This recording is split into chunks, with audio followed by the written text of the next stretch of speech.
bottle trash, taking trips. Come back at 6, wake me and your child. And then won't lay today, make me wonder who you might have been playing with. Makes me wonder who you think.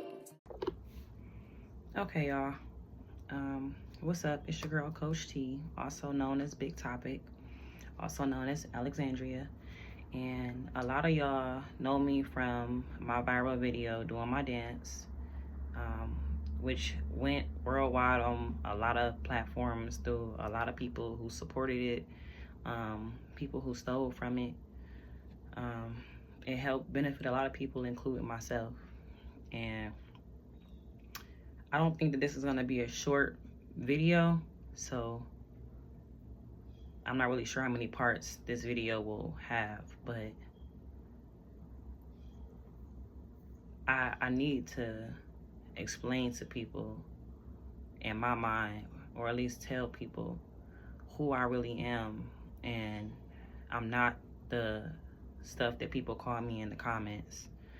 It's thousands of comments that is laughing at me, telling me what I should have did, why I made those choices that I made, and just thinking that they know me and my life and about what I've been through. So I'll start on the main thing for me is me signing that record deal, and the song, and the tattoos, and my transitioning to giving my life to Christ and what led up to that moment. So I'll go with the first reason that I even started doing music. I never grew up like wanted to be a rapper. Like, that was never my thing. Like, I never thought that I was gonna blow up and be some huge rapper and all this stuff that people think that I already had going on in my life, which I never did. Like, I never had my first show until 2021. And I was kind of like shaky about it, but I had actually won the competition for the show that I was in, at a show at a place called Captivate. And that's where I had my very first show at. And I felt like then when I had that show that my life was going to be different. And that's just because I believed in my music at the time, because everybody else was like, oh yeah, you hard, like you fire. I'm like, all right, cool, like I'm gonna run with this. And that's what I basically did. But for me to even get into music, my daughter's father went to jail when my daughter was 3.5 months old. And when he went to jail, it wasn't the happiest time in my life. I didn't have a happy pregnancy. I didn't get like maternity pictures or anything like that. Like, I was dealing with him cheating on me while I was pregnant. I had to deal with the hospital trips because I was bleeding, and you know what I'm saying? Like, even when I was giving birth to our daughter, like, we were getting into an argument while I was 5.5 centimeters dilated. Like, we had got into it after I had gave labor to her. Like, I didn't have like what I felt like I was supposed to have in a pregnancy.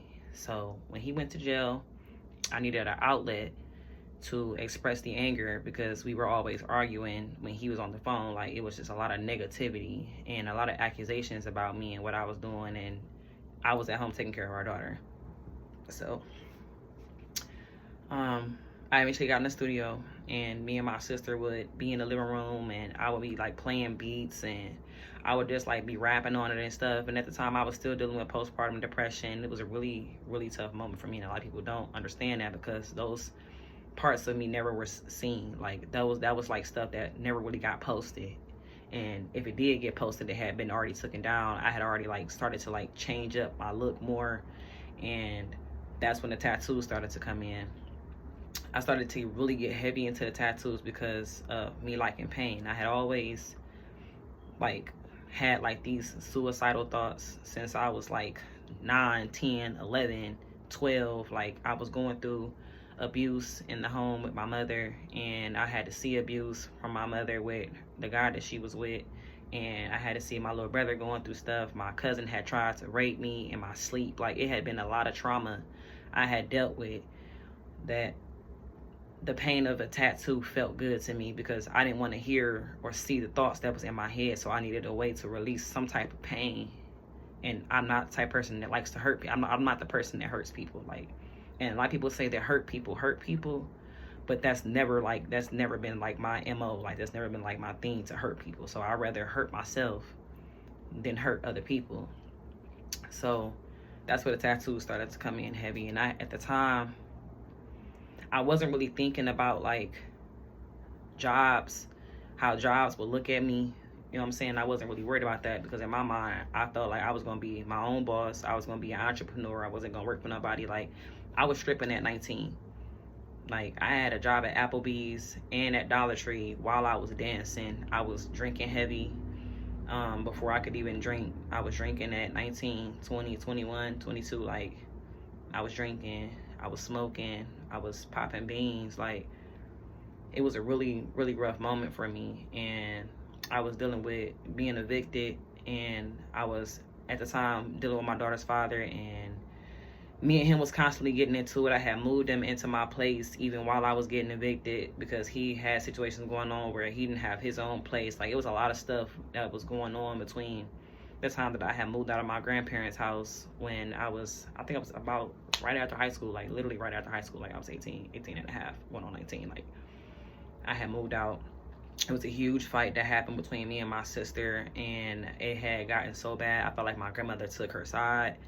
And nobody was listening to me. Like, I had always felt like the outcast in my family. Like, nobody was listening to me. I was always the one that was shielded off. I felt like I was getting, like, basically picked on in my own house, like, in my own space with my mom and my stepfather. And I had 2 little brothers and my sister. Like, I was that person that I felt like just didn't belong. Like, I've always felt like I didn't belong. But I always had something in me. It was just like, you're going to be that person in your family that's going to get your family where they need to be. So when the music started to kind of like take off a little bit, this is in like 2022, like late 2022, 2023. Before the song went viral, like in 2022, I had did a video with this guy that I could tell he kind of liked me, and he did videos. And at the time I was just like, all right, cool, I guess, but I wasn't like really like interested in him like that. And I was also doing massages. I was doing like the neuro massages. Like, I was basically the type of female, like, I had to get it how I live. Like, I ain't even gonna hold y'all. Job, stripping, like, I did the sexual massages, like with the happy endings and everything. Like, people tried to judge me for all the stuff that I did in my past, and I kid you not, like, people don't understand where your mind be at when you doing certain stuff like that. Like, people be thinking you like doing stuff like that, but when you in a survival mode and you ain't really got no choice and ain't nobody helping you, so it's like you gonna do what you gotta do to get your money, because if you don't, you gonna fail. If you fail, you done. That's how I always felt. So I started doing the neuro massages and the naked massages and stuff like that. Like, I started doing that, and I started still stripping. I even used to go out to like the white clubs where I felt like people in my city in Cleveland wouldn't see me. So I never danced in Cleveland for real. Like, I danced at the Alibi and Magic City like when I was younger, but I was like, I never danced heavy in Cleveland. So I used to go out far out of town and go to the white clubs where people did not know me, and I would have to get drunk before I even started dancing. Like, I would have to pop a pill before I even started dancing. And I was like, that was my only go-to, because I was like jobs were just not paying enough for me. Like, I had to take care of my daughter on my own. Like, nobody was helping me do nothing for real. Like, I had a little bit of help here and there, but I was like, it wasn't paying the bills. Like, nobody was paying my bills. Like, my daughter's father was not really taking care of nothing. Like, even when we had the apartment together, like, I paid for everything. I took care of everything. Like, even when everything was falling apart, I took care of everything. So it's like, when you in that type of mindset, like, you in that hustle and you in that grind, you gonna do what you gotta do so you can provide for your family. Like, I didn't have no choice. That's how I felt about it, and that's how I went about it. So I had finally gave up on a relationship. This was in 2022. I had gave up on a relationship, and I was just done with it. I was tired of the disrespect. He had went to jail again, and it was just too much. And when he was in jail, when he got out, he cheated on me with 2 different females, ended up having sex with them raw, all type of stuff. Like, it was just it was just too much for me to deal with. I was done. I was tired of being the provider. I was tired of feeling like a single mother, even with him staying in the house that I provided for us. At the time, I was on Section 8. I had food stamps, so it's like, all right, so can you help pay for Wi-Fi? Like, can you help buy her clothes? Like, can you provide something? Like, and it was just like, I even to the point where I had my grandmother give him a job, and it's like, it was just so much that he just wasn't helping. It just wasn't making sense, so I just gave up. I'm just like, I cannot do this no more. I don't want to be with you no more. This is not going to work. Like, you're not helping elevate me at all. Like, I feel like I was taking care of everything. So 2023 came around, and that's when I ended up doing my dance video. I had recorded the video and I had recorded the video with the guy that I'm pretty sure y'all know. I don't want to say his name, but y'all know who I'm talking about. Like, if you don't know what I'm talking about, if you look up Doing My Dance and you'll see the video, you'll know who I'm talking about. But I had recorded that song with somebody named Ryan Engineering. And when I recorded that song with him, I had did a video, and I was like, this song gonna blow up. Like, this song is gonna be amazing. Like, I'm gonna be sitting with like 50 racks in my lap. Like, I wasn't thinking the song was gonna go viral and it was gonna do what it did. I just knew that song was a good song, and somehow I was gonna be sitting with 50 racks in my lap because that song was hard. Like, the song was hard, and that's because I just genuinely believed in myself. So when the song came out, eventually he had hit me up about doing the video, and I had we messaging and stuff, and he had came over my house, and he was editing videos one day. And at the time, I was staying in the hood. It wasn't like the project or nothing like that, but I was staying in a very, very rough area called Hoochieville, and it was a lot of shootings, murder, drugs, crackheads, you know what I'm saying, the whole prostitutes, the whole shenan, like breaking into my mailbox, like crackheads in the hallway, like firecrackers in the hallway, like keeping the doors bust open, locks knocked off, like all type of stuff. Like, I was dealing with the roaches, I was dealing with mice. Like, it was a lot. Like, it was too much, and I knew I had to leave, and it was just like, I gotta figure out a solution for this. Like, I need a record deal so I can get this money, so I can be able to get out of this situation with me and my daughter, and I can help my mother, because my mother was going through so much stuff at the time. So he ended up hitting me up like, let's shoot the video. And I'm like, all right, where you want to shoot the video at? He like, where you want to shoot the video at? And I'm like, honestly, I can just shoot the video at the studio or whatever. Like, I ain't even tripping for real. I don't do videos. I've never did a video before. Like, that was my first video. Like, I wasn't really like, oh, I want to be at this location, that location. I wasn't into the depths of really genuinely being a music artist. Like, it just wasn't a big, huge thing for me. I just knew that song, I liked that song. Like, that was just, I knew something, I felt something about that particular song.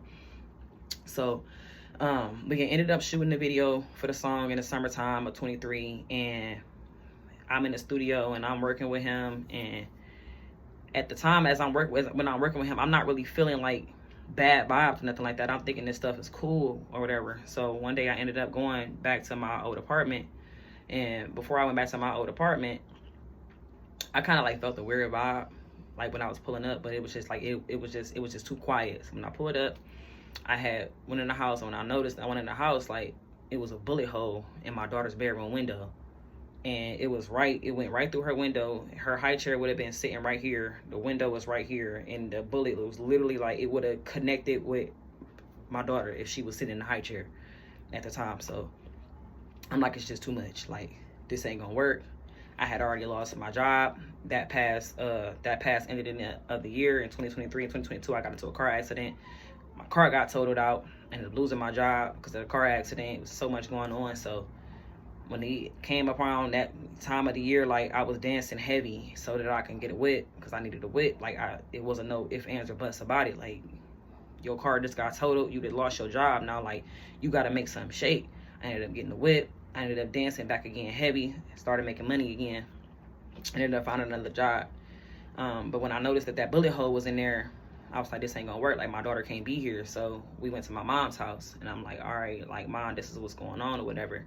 Like, I can't do this. Like, I had Section 8 or whatever. So I'm telling them, like, I gotta figure something out. Like, I can't go back to this apartment. Like, I had to show them, like, the pictures of the bullet hole in my daughter's bedroom window. I'm like, I can't go back here. I'm like, it's too many shootings. My car done been shot 2-3 times already in the middle of crossfire. Like, I could have been shot at any point in time with my daughter walking out the door, because there's so many shootings going on.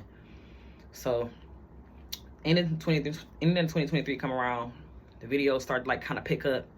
We ended up putting some money on the Google ad to help the video do more numbers or whatever, but it still wasn't like really fully taken off. Boom, ended in the 2023 come around. The video probably at like 100K, maybe like 100K views. I'm not thinking nothing other. Is he monetizing the video? Are we gonna like make the money off of it? Is he gonna split it? Like, I wasn't getting that deep into none of that. I just was just going with the flow of things. Like, I've always been the type to go with the flow of things. So boom, come January, I'm working. After I had worked on songs and stuff, I had ended up working with this producer, this engineer named DJ Rod. And I had produced a lot of my songs through him. So a lot of my songs that I was doing was through him. And I had this one song called Understand. And it was a really emotional song for me because I was crying on it. And I was just trying to explain to people, like, all the stuff that I was already going through before stuff had even gotten more bad. Like, people don't never ask me about no hugs. Like, people don't never ask me, am I okay? Like, nobody ever asked me, am I okay? Nobody's ever there to comfort me, but I'm always there to comfort and help everybody else. So he had helped me do those songs, and I had dropped a project in 2024. And when I dropped that project, it was January 14th, I believe. January 14th, January 15th. I dropped that song, that album. It had 7 songs on it, and like the numbers just kind of slowly started to pick up more. When April came around, I had got a message from the record label, and I didn't really pay attention to the fact that I had DM'd them before in the past. But when they reached out to me, at the time I was dealing with a bunch of females. I was like, hey y'all, like, my life is going downhill right now. Like, I feel like something big about to happen. I just don't know what it is.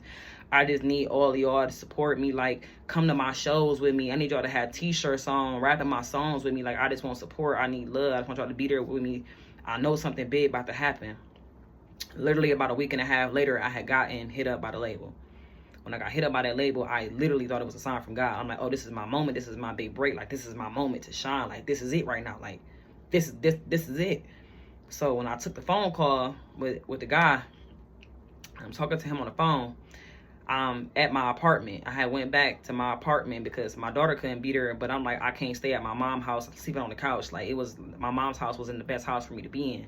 So I'm like, I can't do that. I don't really want to do all that smoking and drinking in my mom's house. I'm already dealing with a lot of stuff right now mentally. Like, I had a incident in 2022 where I tried to take my own life, and it was a really, really, really, really horrible moment for me. So it's like I was picking up on that anniversary for that, because it happened in April 2022. In April 2023 is when I got that phone call from the label. So it's like I was already in that mode of, like, my emotions was overfilling me. Like, even when I went back to the apartment after the suicide attempt, like, the mask and the Narcan sticks, the blood, everything was still all over the floor. The blood was still in the tub. Like, it was just too much for me. Like, nobody went to my apartment to clean up nothing. So I had to relive that moment, and then I just kept having nightmares about that moment.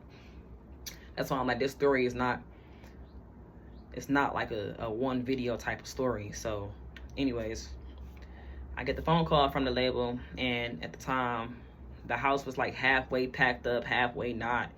And I had like clothes and stuff that I had took to my mom's house, like my daughter's stuff. I was packing stuff up and trying to toss stuff out. And I had one girl in particular at the time when I was dating girls. She was my girlfriend. Her name was Pressure. And she was in the bed with me when I got the phone call. And my bed was on the floor. It was a lot going on. Like, I was high. Like, it was stuff going on. But I got that phone call, and I'm talking to him on the phone. As I'm talking to him on the phone, I'm telling him, like, my whole life story. I'm giving him the whole rundown. Like, I'm telling him, like, I'm going through this, I'm going through that. All this stuff is going on. I'm running down my whole life to him. I'm just like, it's a lot on my plate right now. My family, I need my family to be in a better situation. Like, I'm living right here in the hood right now. Bullet hole just went through my daughter's bedroom window. Like, I'm dealing with depression right now. Like, I'm like, I got too much going on right now in my mental. Like, I need this in my life. Like, I need to change my surroundings. I need better for myself, for my daughter, for my mom. Like, I gotta make something shake. Like, I ain't got no choice. Like, I gotta figure this out.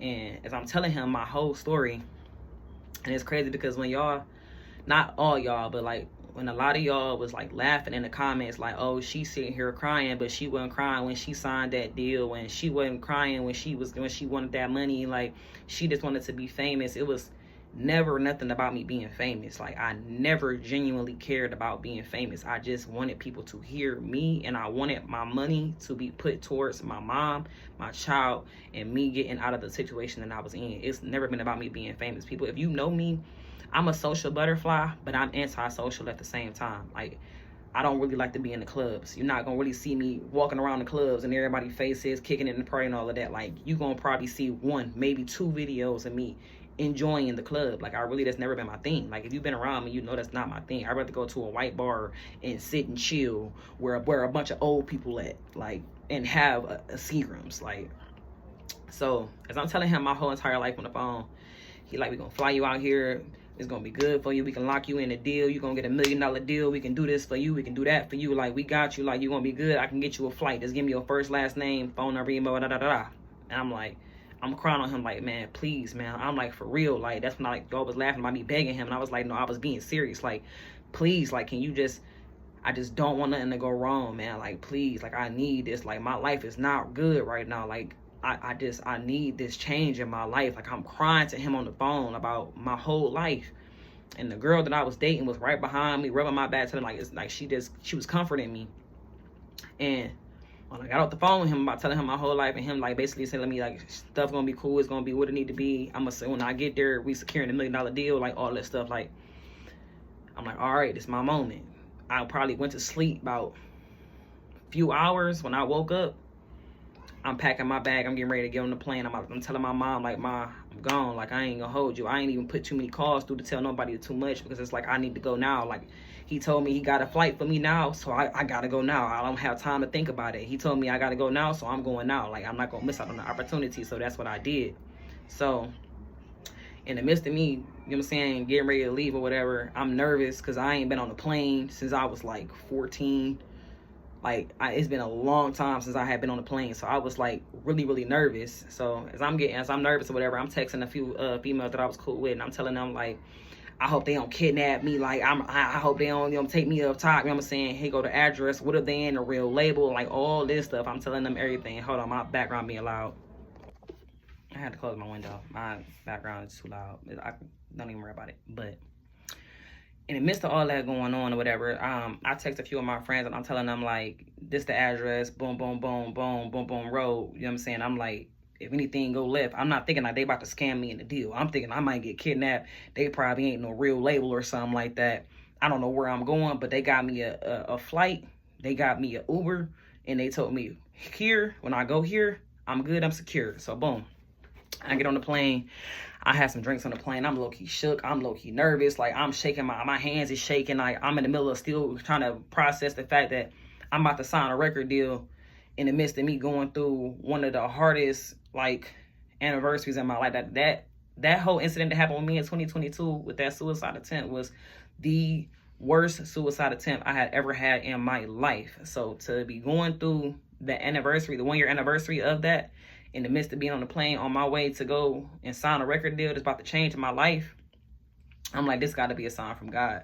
So I'm drinking. I'm like low-key buzzing. I'm like, man, all right, cool, you got this. When I get off the plane, I tell them, like, I'm off the plane. I'm on the phone with them, like, all right, where I go, what I do. It was problems with the Uber. It was something weird going on with the Uber. So I'm like, man, what if the Uber driver not really an Uber driver, and they faking the Uber driver, and they really about to kidnap me or something weird, and I done took a chance out of nowhere, and now I'm about to look dumb. Once again, I'm not thinking they about to mess me over in this record deal. So boom, when they finally situate the Uber or whatever, I pull up to their house. When I pull up to their house, I'm like, all right, this is a nice house for real. It ain't like no super duper huge mansion, but it's a really nice house in a really nice neighborhood. So I get out the car. I go downstairs. I even went live. Like, the day I signed the deal, I went live. Like, I was crying on the live. Like, I was telling people, like, I told y'all I was going to make it. I told y'all I was going to make it. They had my song playing in the background. The views was already going up. It didn't even hit 1 million views to that following morning. I don't even know what. I woke up, and it was already going viral when I woke up. So it had to be before 6, 7 o'clock in the morning. So I'm crying or whatever, and they ended up walking me down. I didn't get introduced to the upstairs or whatever. Like, they let me in, and I went down to the basement. Man, when I go down to the basement, like, they like, oh yeah, we got a full bar. We can get you what you need or whatever. Like, whatever you need, we got you. Like, you good. And I'm like, all right, cool. Like, I'm not thinking too much about it. Like, as I'm not thinking that I'm about to get scammed in no record deal. Like, I'm just making sure y'all don't lock me in this basement because I'm still trusting y'all. Ended up finding out that I had reached out to the dude before he reached out to sign me. I had reached out to him prior to that, and I didn't even realize. I'm like, oh, so this definitely got to be a sign. If I reached out to you before, this got to be a sign. He didn't reach out to me back, but I had reached out to him. So I'm like, oh, it got to be a sign, because why else would you be reaching out to me now? So in the midst of this, I'm downstairs, I'm crying or whatever. Like, I'm emotionally joyed because there's joy in me. I'm happy because I'm feeling like this is going to be a moment where my life is going to change. So in the midst of me playing the video, whatever, and I'm excited and I'm happy about what's going on and all this stuff, he like, all right, let me go get the contract. I said, all right, cool. And they come back with the contract. It's 2 contracts. So I'm kind of like, all right, I'm low-key buzzing. Maybe this is like the thing. So I'm like, all right, what's up with this contract or whatever. Now, I couldn't fully remember what I said word for word because I was like drunk. So I was like, I'm like, all right, I see 2 contracts. He like, oh yeah, look at what you need to look at or whatever. I'm like, all right, cool. She like, yeah, we got a full bar. You need anything or whatever. Like, I need some weed. I got to smoke or whatever. Oh, we can handle that for you. We can get somebody to get some weed for you. We got you. All right, cool. Like, y'all gonna give me the weed. Y'all gonna give me the shell. They got me the weed, the shell. They need whatever I needed. They got it for me. But in the midst of that, they sit down 2 contracts. The first contract is the record contract. They don't say 360. I think it said production deal. Like, I still got the contract. But as I'm looking at that contract, you know what I'm saying, another one gets sat right beside it. All right, now she gonna be your manager. I'm like, all right, I guess, like, when I need the manager for. Basically, what they saying is I need a manager to handle everything for me, so she gonna be the manager. All right, I guess. So I'm looking through the record label contract. The contract, for one, it's so small, fine printed. Let me show y'all the contract, because I still got the contract. The contract was so long. Imagine reading a contract under the so this is the management contract. So this is the let me make sure I cover the address up. This is the invoice that they gave me. And then this was the contract that I had to sign. Make sure it's not showing the address. This was the contract that I signed. Imagine trying to read all of this, knowing you've been drinking. Everything that I've been going through in my mind. And they want me to read through this and understand. Now, keep in mind, this is the same contract. This contract is, I think, 14 pages long. And it stops right here. And then this is the second management contract that they gave me, because I told them that I didn't understand why her percentage was so high after the next day after I had already signed the first contract with her. So I'm reading through the contract and I'm like, you got any questions? You don't understand nothing? He like, let me know. And then he walked off. When they walk off, I'm looking at the contract like, I don't understand nothing. So I take a little pen. I'm like, all right, I put a little dash here, like a little mark there, a little mark here, a little mark here. I'm like, all right, what this mean? What this mean? What this mean? And the way he broke it down to me, I'm just like, huh? Like, I'm just looking at him like I'm lost. Like, I'm just like, whatever you saying to me, it still don't make sense to me. But I wasn't thinking about no lawyer. I wasn't thinking about no lawyer. I wasn't thinking about, like, give me time to think on it. I'm thinking, like, I'm already here. I'm already in a basement. They already flew me out. Am I really about to tell them I don't want to sign this contract? Because if I don't sign this contract, is you going to make it out this basement if they not who they say they is? Like, is you about to make it out this basement? You in a whole nother state. You ain't got no gun on you. You don't even know exactly where you is here. Like, yeah, you got your phone on you, but it's like, are you about to blow your opportunity right now because you don't understand the paperwork? Wasn't thinking that deep into it. So as I'm telling him, as he explaining it to me, and I'm telling him, like, all right, I guess, like, I'm looking at the paper and I'm just like, man, either sign it or you done. So I look at it again and I'm just like, man, I'm just looking at it like, I just really just don't understand it. But they gave me a pen and I started marking them and I started looking and I didn't understand. And he gave me an answer for what I thought I knew and I didn't know. I'm like, all right, what's this? He said 2-3 words about it, 2-3 sentences about it. And I'm like, all right. Then I said, what's this? 2-3 sentences about it. all right, like the words are already too small for me to even to understand it. Like I'm not even processing what I'm even looking at. So I signed it. Like he like signed every page at the bottom. I signed every page at the bottom. Put my initials on it. He put his initials on it. I put my initials on it. As I'm putting my initials on it, I'm like, bruh.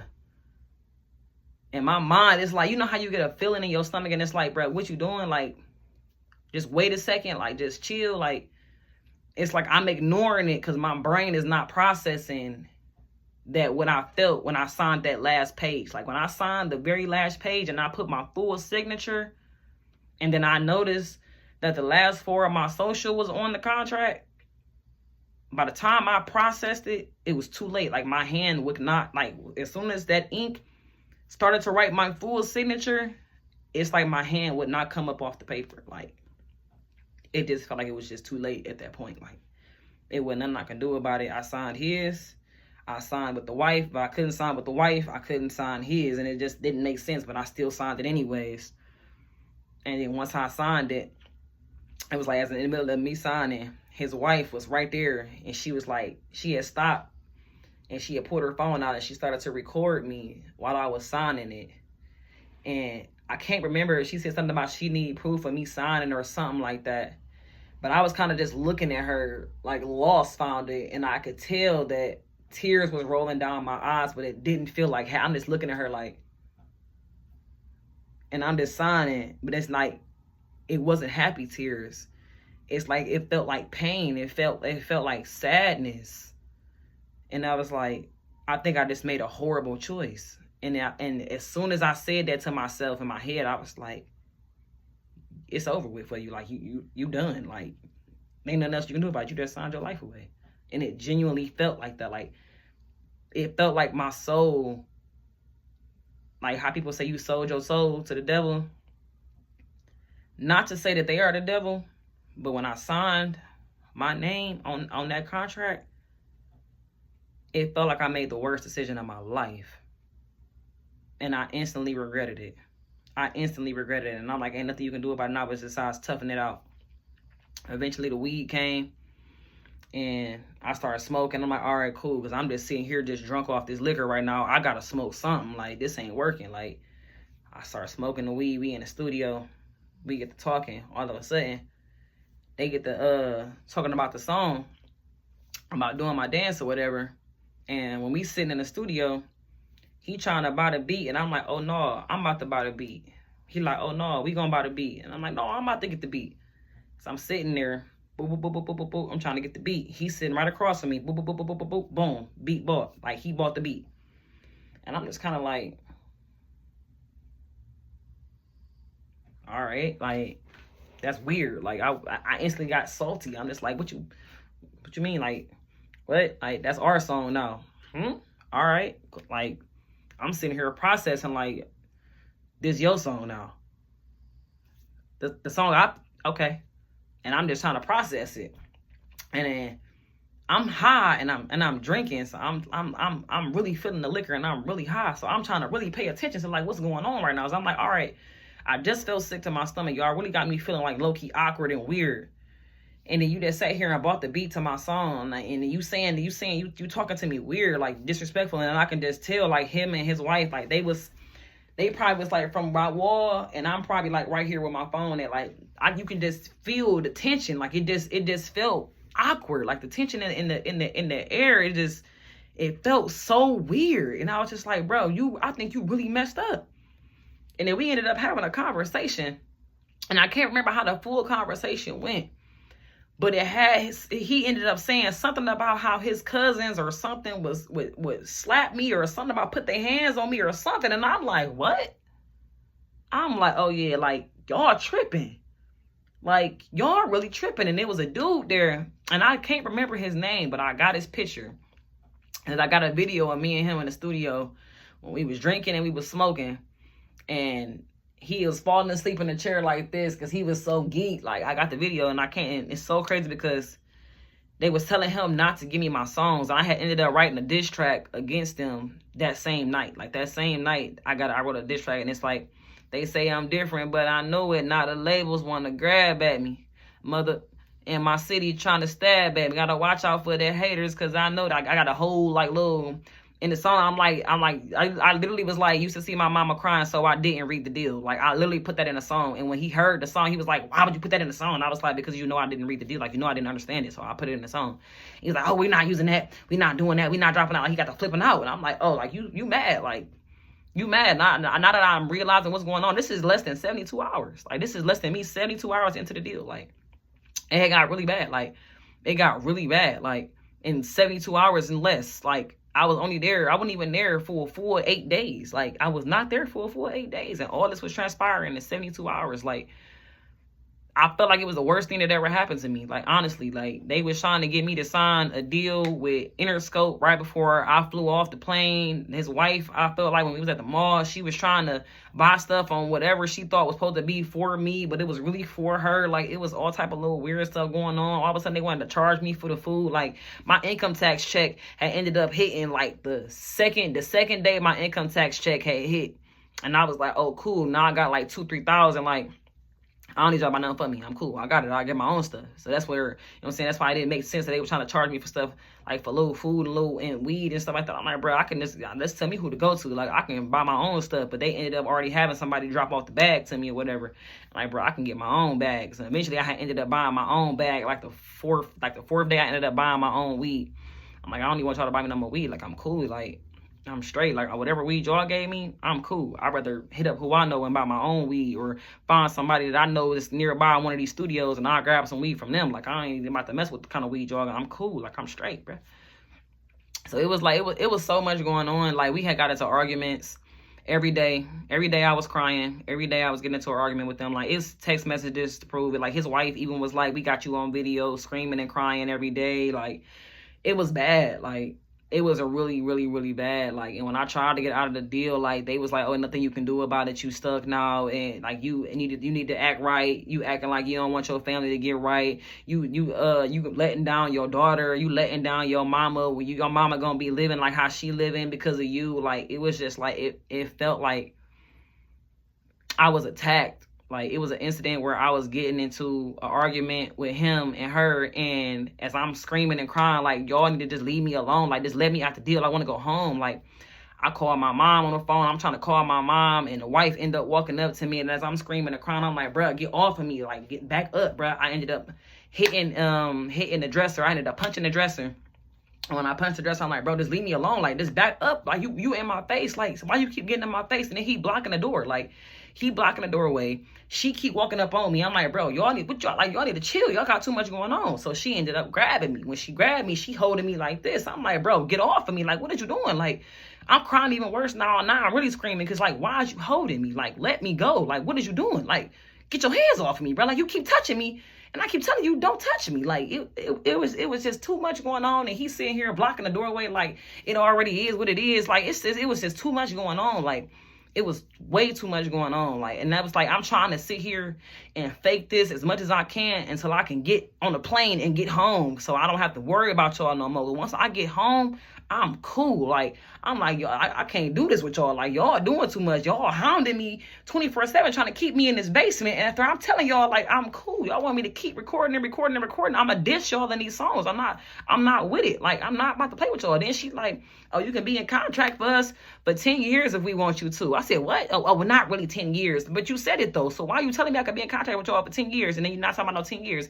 Then y'all talk, I try to lie, and I'm telling them, like, I'm like, oh, yeah, I told you I ain't have a lawyer. I told you I had a lawyer. And she like, oh, you ain't tell me that. I said, no, I did tell you I had a lawyer. I told you my mom was going to call a lawyer. But I'm lying so I can get proof of them basically admitting that I didn't have no lawyer. And the dude was like, oh, well, you ain't tell us you had a lawyer, but y'all didn't give me a chance to get one anyway, so it wouldn't even matter. It wouldn't have not even mattered because y'all didn't even give me a chance to get no lawyer. So it was like, it was so much that was going on. Like, the story, this is a story that people need to hear. Like, and people keep judging me about my music. My music was a way of me releasing my pain. Okay? My music was me releasing my pain. I've never been in a gang. I have never thrown up a gang sign. I don't gang bang. I've never been to prison. I had not even killed nobody. What I do rap about is the street life that I had to live in, which a lot of people who live in poverty had to live in the street life. And I rap about defending myself if somebody play with me. If it's 2 against 1 and I'm in the basement of somebody else in the house and somebody else's house in another state by myself, How much defending can I do?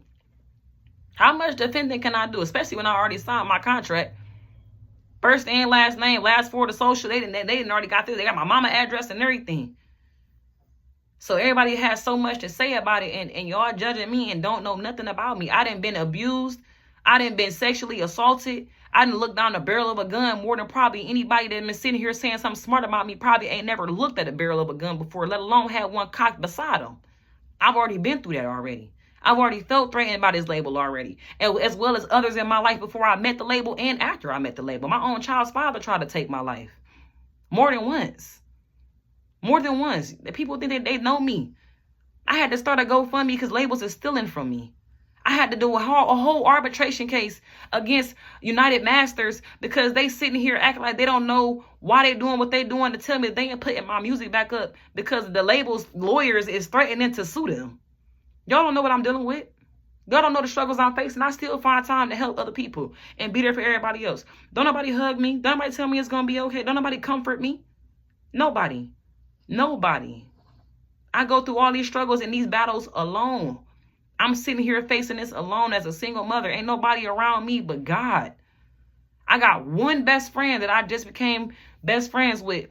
And that was in the midst of her finding me on social media and God bringing her into my life to help me change my life and give my life to Christ. If I never met her, I don't know if I would have changed my life and gave my life to Christ. Because I didn't have no choice. I was falling apart. I was falling apart. I was falling apart. For 3 years straight, my life was falling apart. Even with the money I was making, I was falling apart. I was making good money. I was making good money on my own without the label's help. Before and after. I was making good money, but it wasn't enough. It wasn't enough. After being threatened, mocked, laughed at, treated like trash, people is trying to do things to me, using me, manipulating me, getting over. People sat right there in my face who I thought I was going to be with in the long run, everything I was dealing with in life, and they ended up using me. Using me for money for the song, using me for my clout. I never truly had nobody that truly loved me around me, that genuinely cared about me outside of Big Topic.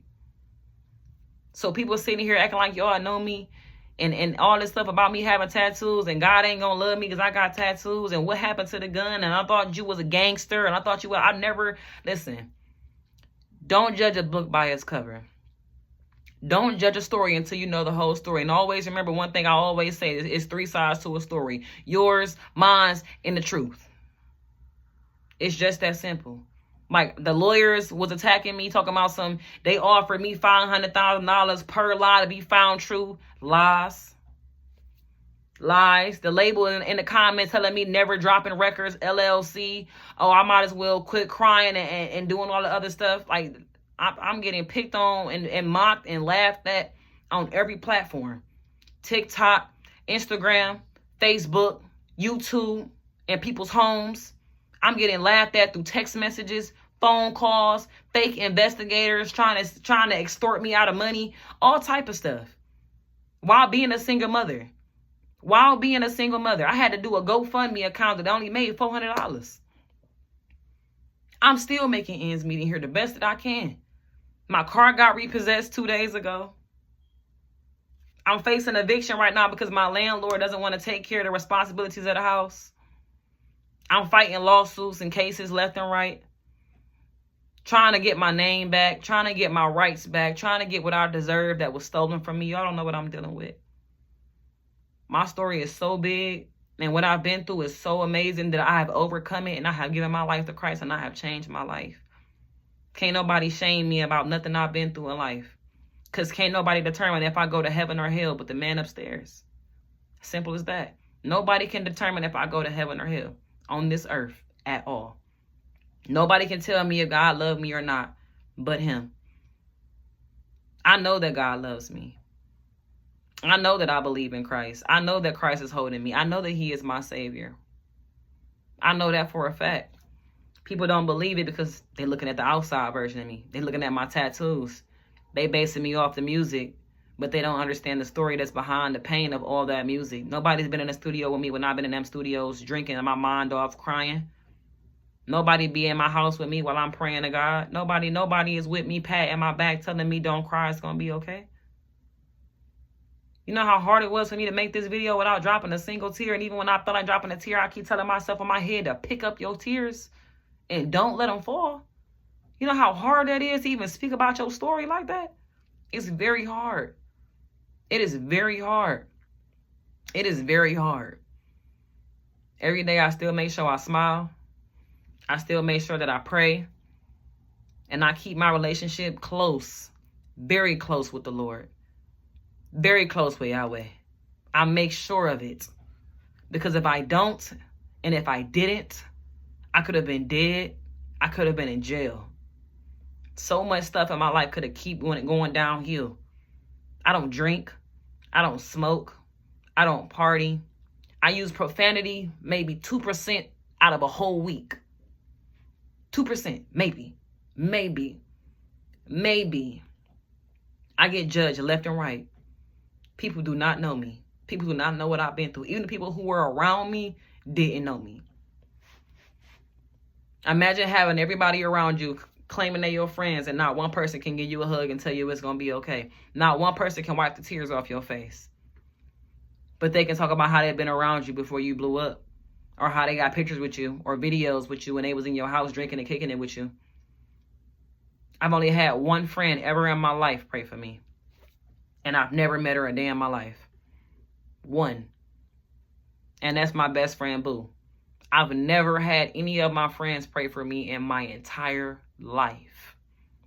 Nobody that I ever had in my circle ever introduced me to God, introduced me to Christ, introduced me to church. Not one. Not even my own child's father. Not even my mother. Not even my grandmother. Not even my father. My father's in prison. My father is in prison.